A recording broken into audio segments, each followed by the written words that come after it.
Well, hello everyone again.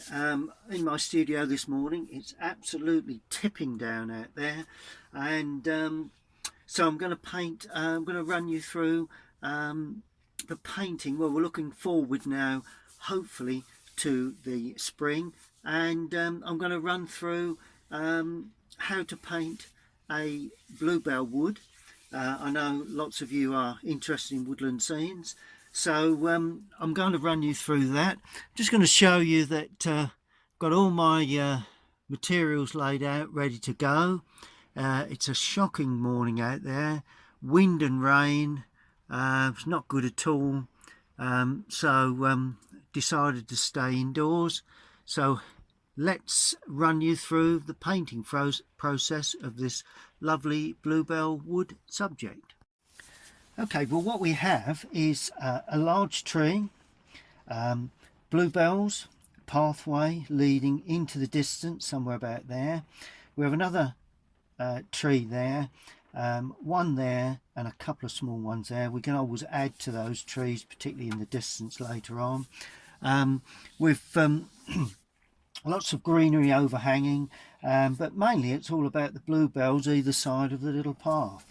So the first thing we need to do when we look at bluebells, after we have the drawing down, we need to think about the distance really, and the distance to start with is all the distance wood. There's actually no sky at all in this. We've got light coming from the right, casting shadows across the path, so the main area of light in the wood will be behind this top right hand corner. As we move away, the greens will become a little more intense. So all we need to do to start with is just going to damp my colours just to get a little bit of looseness in them before we start, just to loosen them up. So that's good, that's lovely, just freshens them up a little.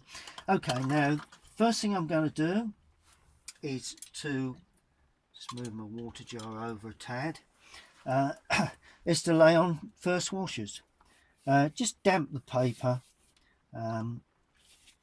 across the sky area down as far as the distant part of the wood, the far distant area. So that's all we need to do there. Not going to go down any further. Got the board at a bit of an angle. Not going to dry very quickly today because it's very it's cool. As I say, it's raining outside. First thing I need to do is to pick up at least a decent bit of warmth in that corner. And what I'm going to do, I'm going to pick up some cadmium red. You could use a crimson for that, and a little cadmium yellow, just to get a sense of light coming through on that right hand side. There we are, lovely bit of light. Now to clean the brush, I'm going to use cadmium yellow now, trying to keep these greens quite fresh, and it's quite a yellow green to start with, and just gradually introduce that into that colour there. That's it, lay that across. So that's really the start of the feeling of the fresh greens that we have. Now I'm going to add ultramarine to that, and that won't give us a really completely fresh green, because I want to save that for the foreground. But this really is the distant tree area. It gives a bit of density to the colour. Ultramarine, cadmium yellow, a little bit stronger as we run away this side. So a little bit more paint, less water. There we go. That's lovely. Just using a damp brush just to lift away that bead of water that's hanging along that bottom edge. Don't want that to get too, because all the water's running down, obviously. Now my most distant area there, I'm going to make it quite blue, because it's always nice to give a bluey feel to the area that's probably the most distant area in the complete picture. And let's just go one tone blue with that. There we go. So that nice blue touch right in the far distance, and also the lower part of that wood in places.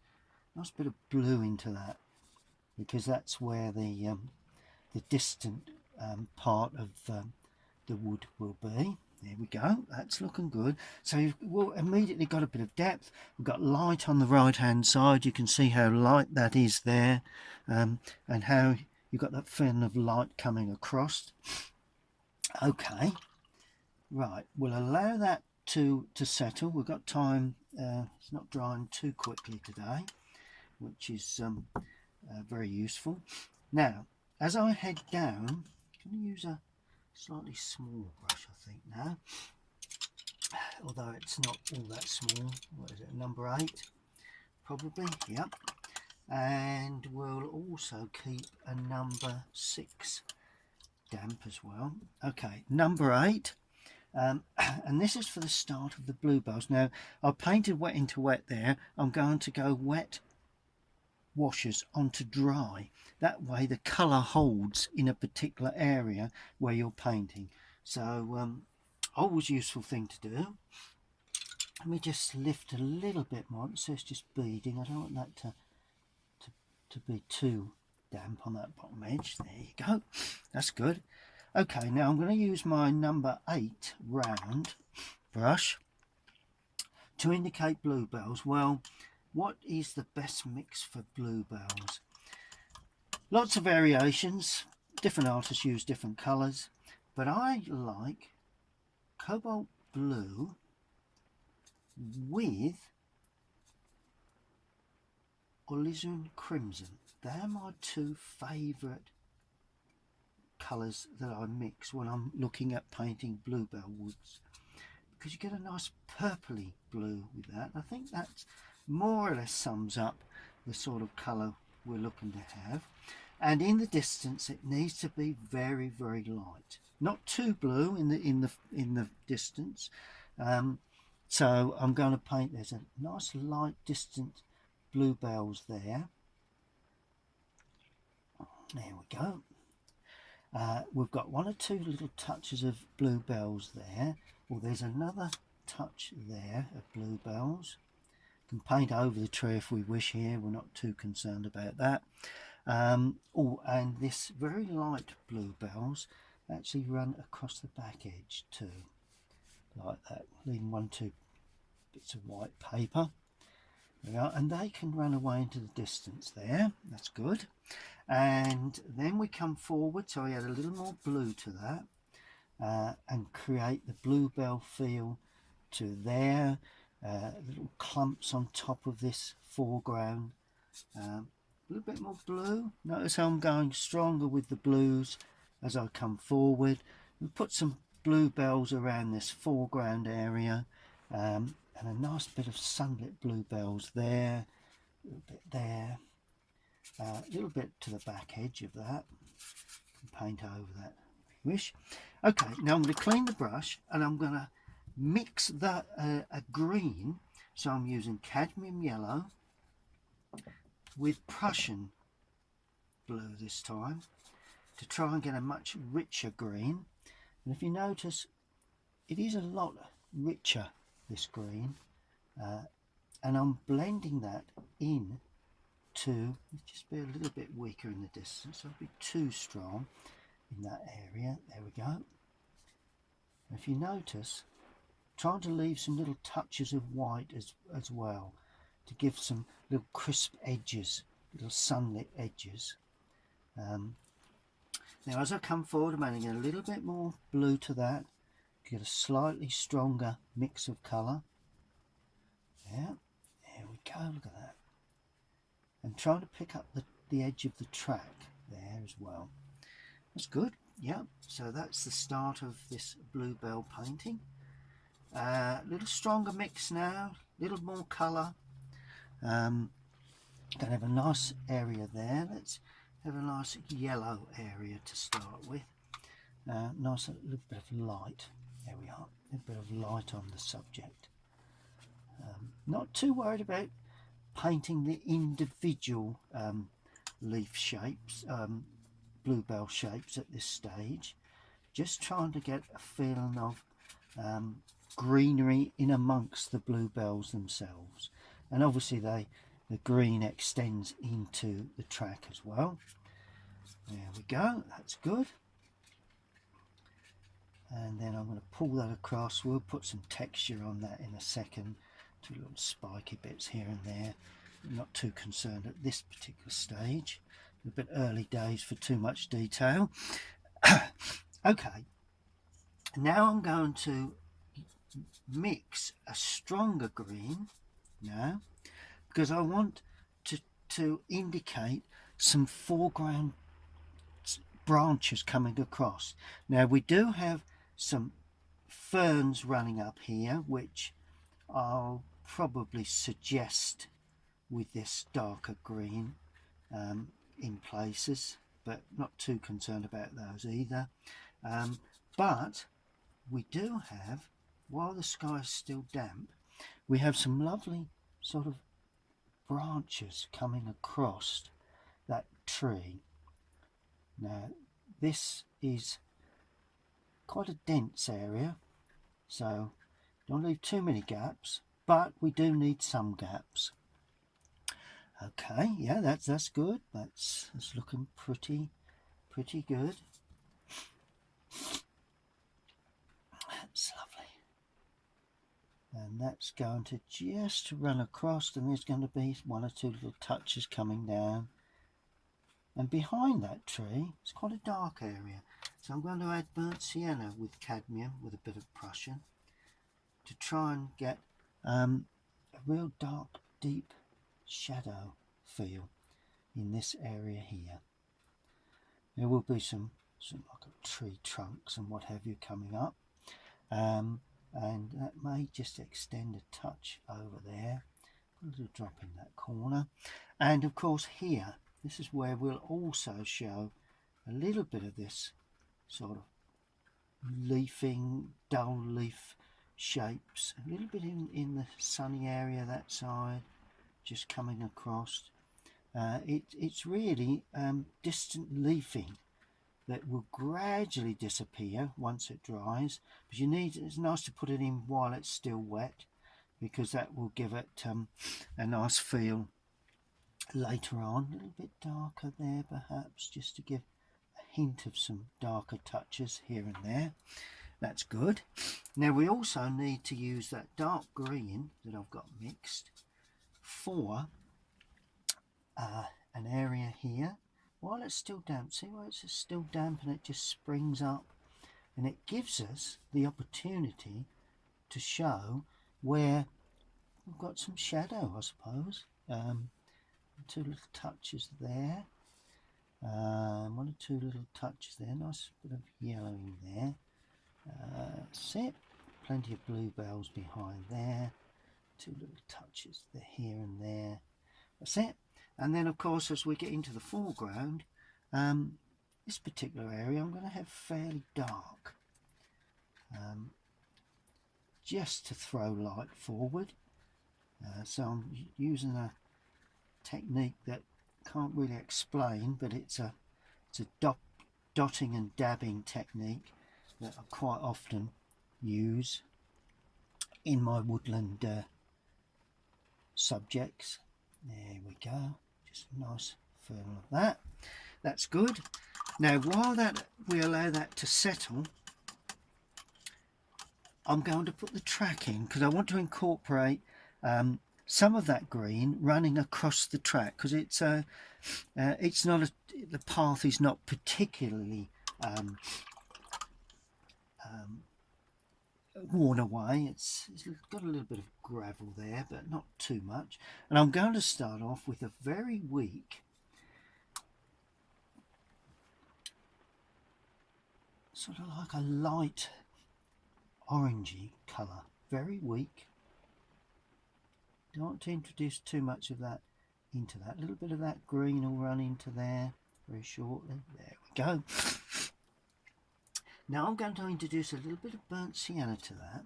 It's always nice when you've got plenty of greens to introduce a little bit of warmth to your foreground tracks. And see why I'm pulling a bit of that green into that colour, because it really needs to be amalgamated within the colour, within the track. A little bit more brown now, and I'm pulling that across in places, and notice how my brush strokes are getting sort of like more bold, a bit more intense.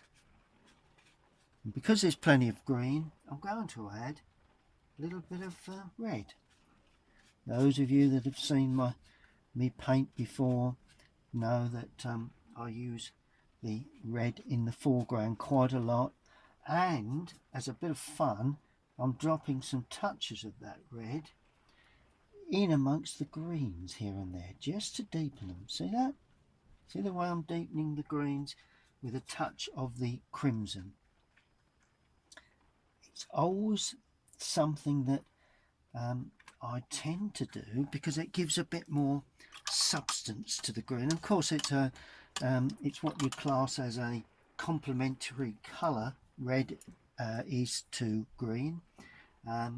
Now in the track, so it complements the green, and the track I'm just going to introduce into that here and there with a little bit of green, not too much, but just so as it flows and runs away like that.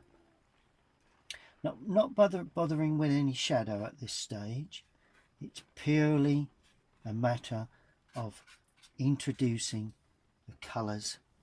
Bit of green into there, bit of red, got to keep that red in the mix. There we are. That more or less tidies up the first stage of this lovely subject. It's an ideal time really to have a short break, allow that to dry. We've put it in all our washes, initial wet into wet at the top to get a feeling of depth or blurred. As we've come forward, it's been wet into dry paper, and that has given us a lovely sort of slightly textured feel. Plenty of white paper laying here and there, but patches of bluebells begin to disappear a little bit. May need to enhance that very shortly, but overall, for a spring wood with bluebells, yeah, that really is the start of this particular scene. I'm going to allow that to dry and pick it up from there. Okay, well, there's the picture I'm painting on the screen, and that is as far as I've got at this stage. Going to now lead you through more or less the final stage of the painting process, really. Okay, we've laid the initial washes down, got a nice bit of wet into wet. It's all not pretty much dry, still a little bit damp, but it's not too bad. Okay, now we start looking at the textured areas. Now I'm going to do a bit of the sky texture first. Now we've got overhanging branches over what will be a tree there, so we can pick in between that. But to achieve that sort of overhanging textured effect, I'm actually going to use a flat brush this time. I'm not sure the number, it's worn away. It can only be it's probably a 1/2 inch, what is that, 12mm flat, and I'm going to use darker green now to overlay this medium tone green. I'm going to use cadmium yellow, Prussian blue, and a fair bit of cadmium to give it a bit of thickness and a bit of depth. And I'm removing a lot of the paint from the brush, and I'm just trying to lay the brush on the side of the paper and drag across. See the way I'm dragging across those brush strokes? There we are. and this will give an indication or a sense of, and then I'll just use the point just to pick up one or two impressions of leaf work, really. Overhanging there. There we go. Load the brush a little more, a little denser here on that top right hand corner, more dense mix, bit of density there, but overall, you know, and the bolder the marks you make, the larger or the nearer the branch will appear. One or two little touches this way, two little touches there. We do have some lower touches there, that very, not too many, but one or two little branches just hanging out. That's good. One or two coming in from the top. Keep it fairly dense at the top right hand corner there.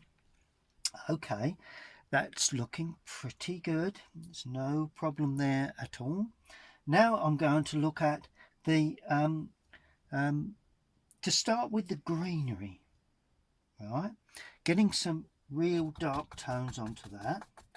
So I'm losing a lot of paint from the brush. Notice how the hairs have opened up, and that I hope will give me a chance just to hint at the speckling of the bluebells as they come up, and also give me the opportunity to hang some greenery into the path. There you go, and one or two bit touches of green just coming up, a bit there, one or two little touches into the path. Not a bad idea. There is just one or two standing up. See the way I'm just using, I'm sort of like a semi-stippling effect, really, which gives you that sort of textured feel with some of this greenery. And I'm just pushing a little bit harder now, just to try and get some density into that greenery around the base of the tree there. That's it. And just there, one or two areas there, one or two. Oh, this is quite dark. A bit more blue in there. Nice dark area. See the way I'm getting those spiky bits to stand out. That's good. And I'm coming down into this bottom right hand corner now and creating, there are ferns coming up here again, but not going to get into that sort of detail, I don't think. Don't really want to. Leaving plenty of white just to try and get the crisp light. Just dotting around a little bit there, a bit dotting around there, one or two little touches there. There will be a shadow sweeping down there, so bad idea to have some reasonable dark tones there. Sweep a shadow across there shortly. I'm putting a bit of burnt sienna with this now, with the Prussian blue, to get a nice dense, really dark colour.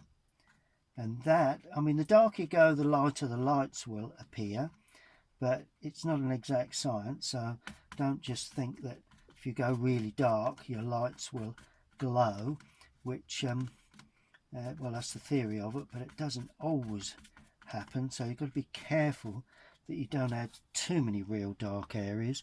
I mean, you can always go darker, but you can't go lighter with watercolour. That's always my my sort of basic theory anyway. And I'm just trying to get some spiky areas.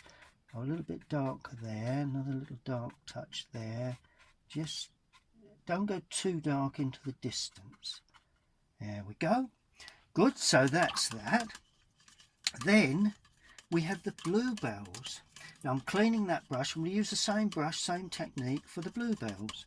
And just cleaning that brush. Might certainly get all that Prussian off. We don't want the bluebells to actually, I want a nice clean bluebell colour. And that is Prussian blue, as I said before, with alizarin crimson. Right, Now we don't want too much paint on the brush, we don't want it to blob. And let's start off in the distance where we've got one or two little touches of bluebells. Now this is the dark area of the bluebells, and there's very little of this in the far distance at the present moment. Two dark areas there, a bit more blue in now, just to try and hint at the dark touches of the bluebells, not putting every single one in, a bit too much on the brush. See how it's blobbed there? So that'll be a cluster like that.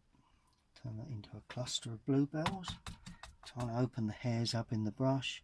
One or two little touches of bluebells there,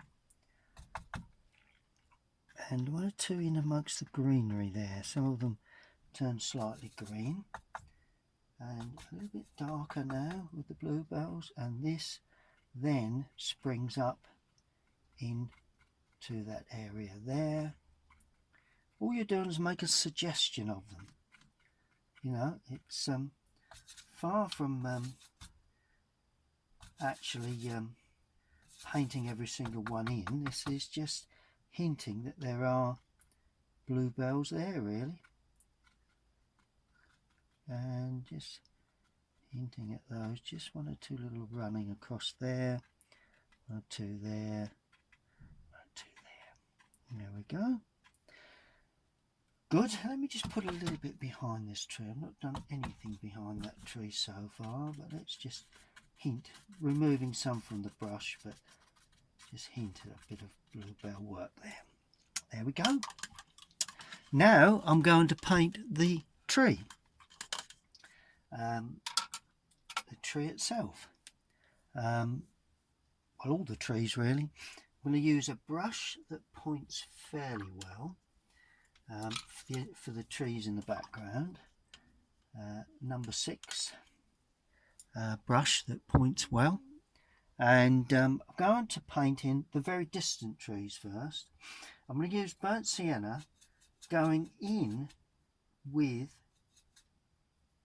a touch of ultramarine, because these will be very dull, not too intense in colour, and just need to sort of just stroke those in. Don't want those to be too intense, but nice to have a bit of strength. They will dry back. There we are.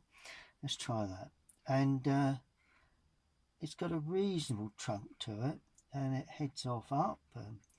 There are some sort of branches coming away too, here and there, and they will blend into the background. There's another one here.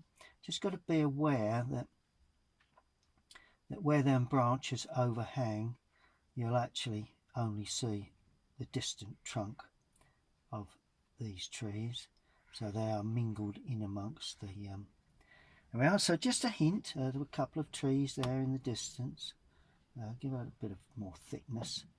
It wants to be a reasonable thickness. There we go.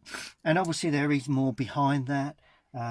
Maybe some little spiky areas here.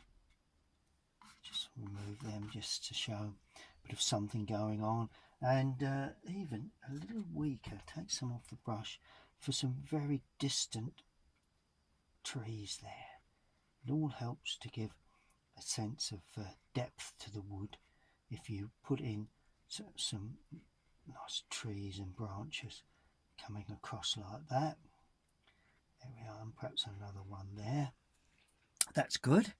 Okay, so that's the real distant trees painted in. Then I've got this large one here. Going to add a little bit more, just a touch more burnt sienna to that. Make this one just a little bit stronger in tone, and of course strength of colour. And I'm going to paint a lovely thickness of that tree there, but down this side I'm going to scratch onto the paper to try and get a bit of light onto the trunk. See where just about begin to see where we've got light areas to that trunk, making that go out of picture the same thickness. There we go. Make sure I don't get thin down that side there. And of course now I can put branches coming off of that, and there's a nice thick branch there, and that runs over that. A nice thick branch there, not quite so thick. Another one there. Maybe a branch that actually comes forward like that. Yep, don't overdo this. Far better to actually produce that in a let's just thicken that trunk up now with some texture. There we are. You can actually see the thickness, and you can see how it's slightly broken there. Get a bit of light to the side of that that trunk. There we go. Good. Now we're going to paint the trunk that's in there. Now this is going to hold some strength. It's going to be quite dark. It's going to be burnt sienna and Prussian blue. A little bit of blue in there still. I want that to sit back. Don't want it to be too intense. But it is, you know, a nice warm blue. Sorry, well, it is a warm blue. It's a brown really, but and this is where we only paint areas that are showing. So there we are. That's the trunk to that. A little bit more water now, and I'm going to paint up like that. When there is a break in the trunk where the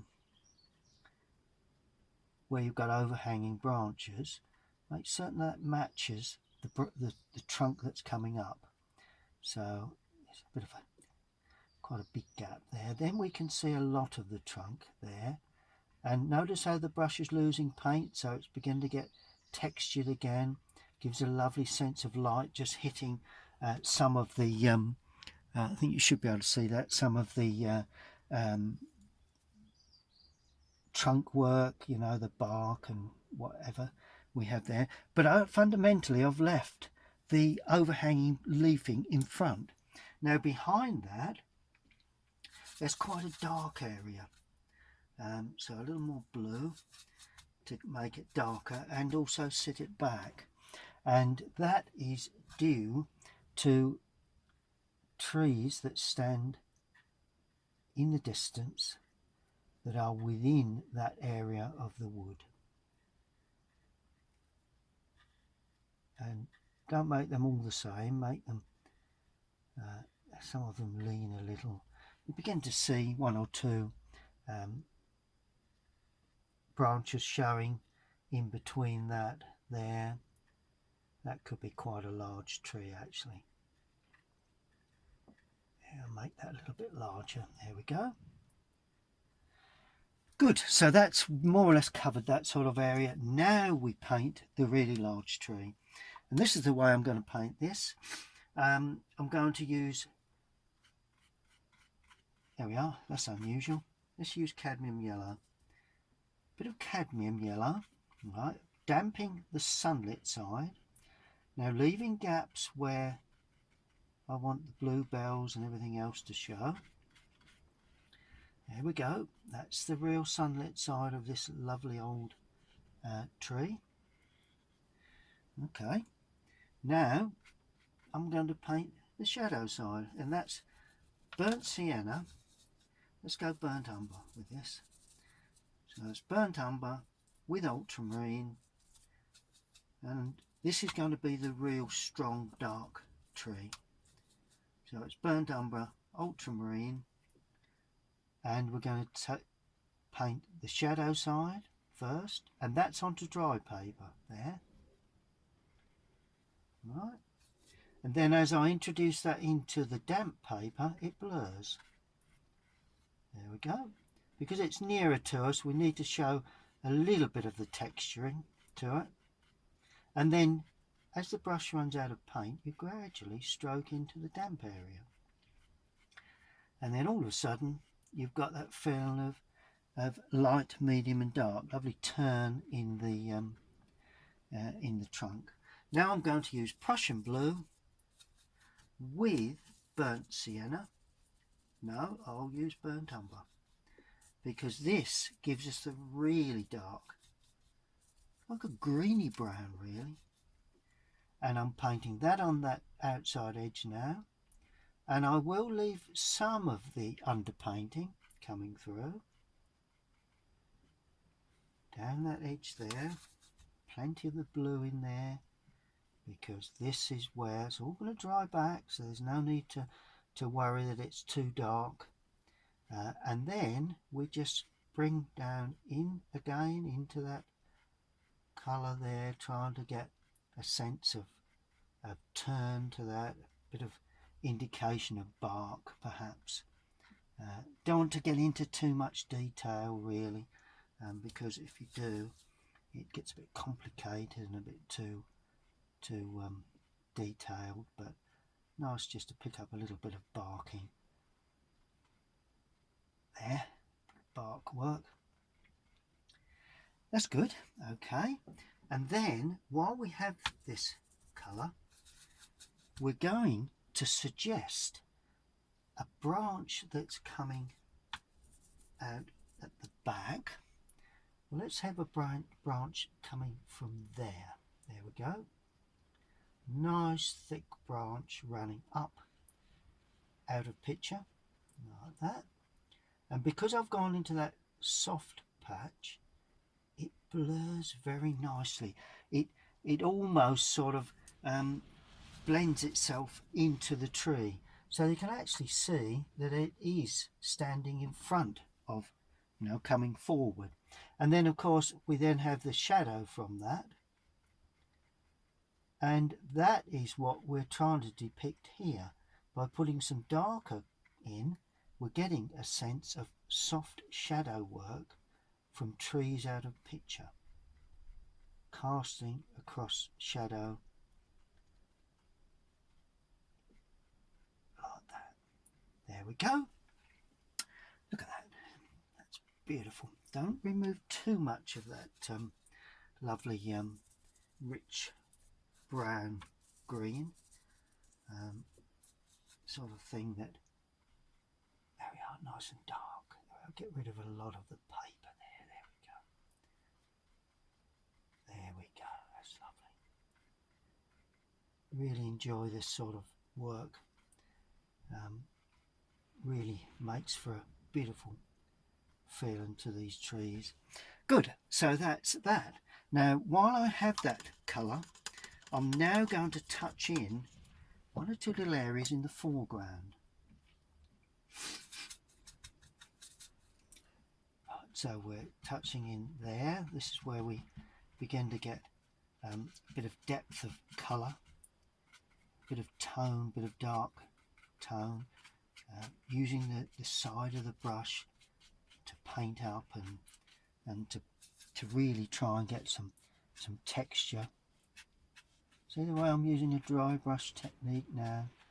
Just as you go away into the distance, you don't want too much of that, but it's nice to have a little bit in the foreground. There we are, look at that. Nice and dark there as it runs out of picture. Don't want that too light area. And then a bit more burnt sienna laid in there now to get some darker touches on the left hand side of this. It's a bit too rich. I see a bit more blue in there just to make it a little less dark. There we go. And that then gives us that feeling of sort of darker tree there. And that's good. And of course we've got the main trunk, main tree there. Just take away a little bit from that sunlight on there. Don't want to be too sunlit. There we are. That's blended that sunlight quite successfully. Good, good, good. And while we have that branch coming away, we may as well have another smaller one just coming off like that. There we are, just to ring the changes.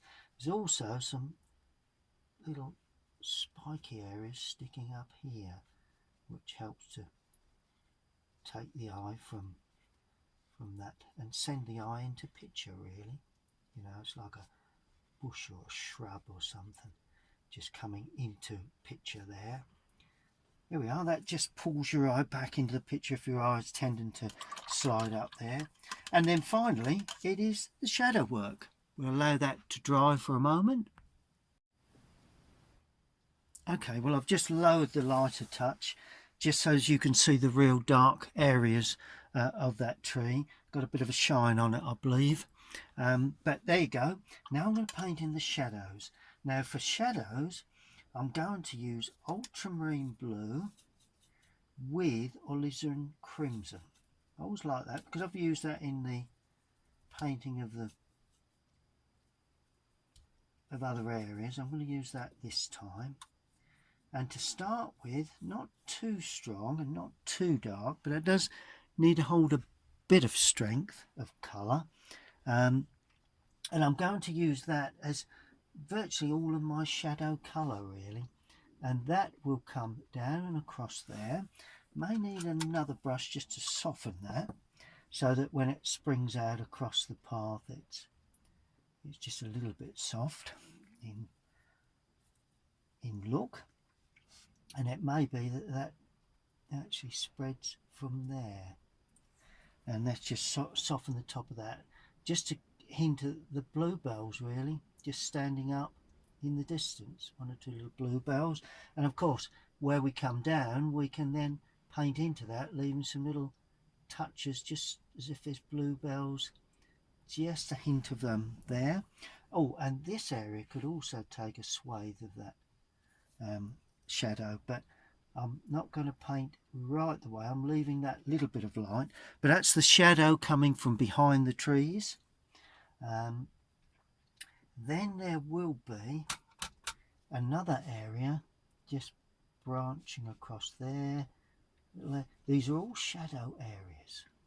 Be a bit careful, don't do too much to this shadow work, but obviously, in this sort of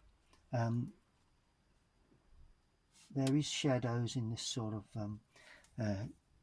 scene. Let's just soften that. There we go.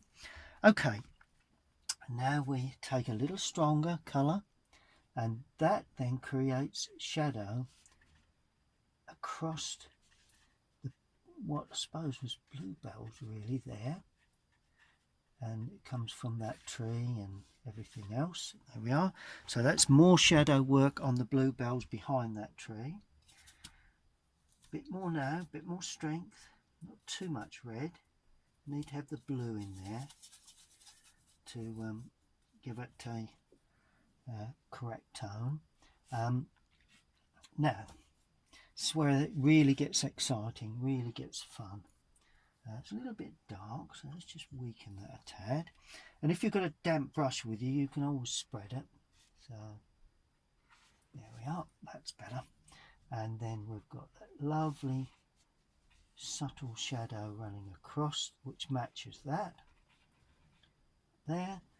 Now we need a bit more strength now, because that's from this tree here, and that comes down like that. Look at that. Isn't that a lovely shadow? And it runs across the track like that. A bit more broken there. It's coming really from, and just dot around there, because that helps to pick up the tops of the bluebells there. And this is where you get lovely fill of sunlight into your paintings. And also it goes up the bank that side. Maybe a little bit there from another tree perhaps, and a bit there, and some of those I will soften just so that it doesn't overpower this main area of trunk shadow. More blue. We come down and across. Don't overwork your colours, because if you do, you end up with a muddy feel to the whole thing. And also here, like that. And of course it will then have some shadow across there from something further up, a little bit deeper shadow there where that shoots away. That's good. And now I'm adding a little bit more water because I'm going to have a nice foreground shadow running across the foreground, leaving, see how the brush is running out of paint, so that gives a textured feel, a gravelly feel to that.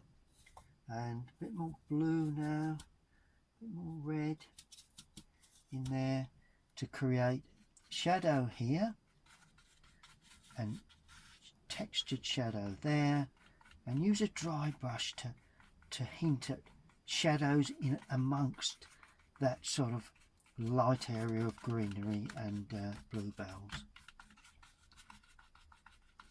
So that's more or less a dry brush technique, that. Good. So that more or less pulls that one together, really. So that's how we paint a bluebell scene.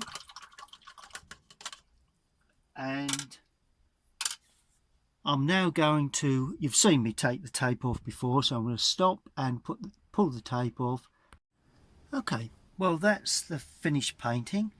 Just going to sign that. So let me just turn around, just going to sign that. I'm going to sign it in this bottom right hand corner. I think it's dry now.